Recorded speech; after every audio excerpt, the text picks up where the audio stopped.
Türkistan Türk'ündür, Türk'ün kalacak. Türkistan Türk'ündür, Türk'ün kalacak. Türkistan Türk'ündür, Türk'ün kalacak. Türkistan Türk'ündür, Türk'ün kalacak. Allah belanı versin. Türk'ün Allah belanı versin. Türk'ün Allah belanı versin. Türk'ün Allah belanı versin. Türk'ün Allah belanı versin. Allah belanı versin.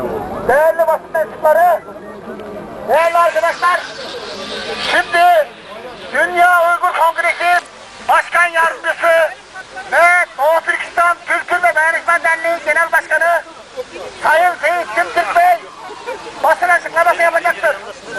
Herkes bayraklarını havaya tutsun. En yukarıya kaldırın bayrakları. Açıklaması değilse dağıtılması gerekiyor. Kahrolsun! Kahrolsun! Kahrolsun! Kahrolsun! Kahrolsun! Kahrolsun! Kahrolsun!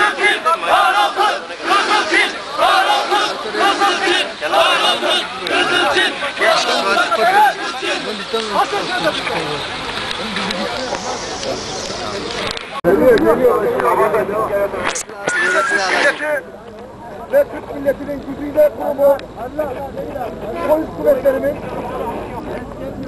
bugün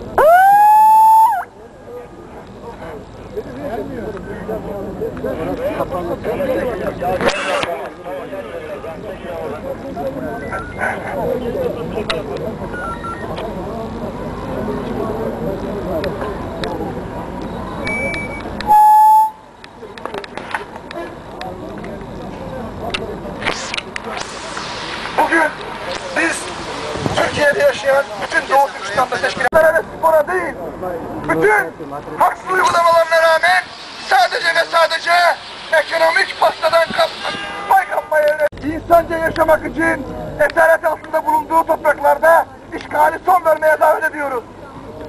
Yine sizler aracılığıyla Olimpiyat Komitesi'ndeki kardeşlerimize bu meşaleyi taşımamayı, bu meşaleyi boykot etmeyi ve olimpiyatları boykot etmeyi davet ediyoruz.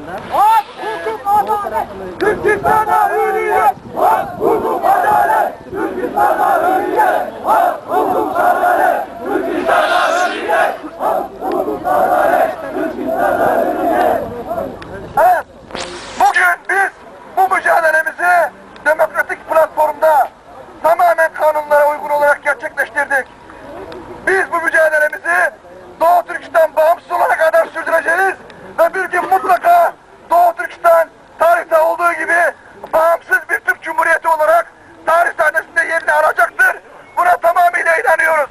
Vatan sana, canım feda! Vatan sana, canım feda! Vatan sana, canım feda! Vatan sana, canım feda! Vatan!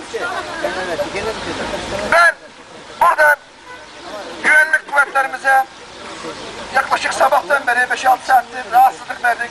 Her ne kadar aramızda sürtüşmeler olduysa da o arkadaşlarımız kendi görevlerini yerine getirdiler. Biz de tabii kendi görevimizi yerine getirmek durumundaydık. Onun için haklarını helal etsinler. Bizim mücadelemiz işgalci Çin'e karşıdır. Bu mücadelemiz yine inşallah vatanımız bağımsız olana kadar sürecektir. Bütün katılımcılara, herkese teşekkür ediyorum. Sağ olun. Türkiye kardeşine sahiptir. Türkiye kardeşine sahiptir. Türkiye kardeşine sahiptir.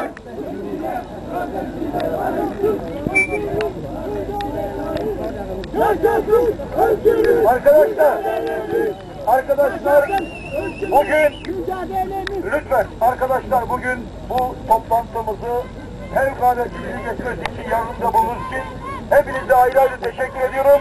Toplantımız burada bitmiştir. Türkiye Cumhuriyeti Devleti'ne ayrıca teşekkür ediyorum.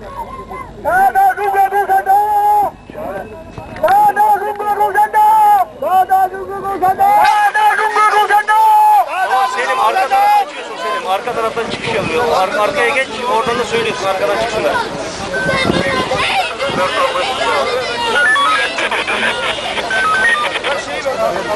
Arka... Arkadaşlar, hedefe ulaşılmıştır.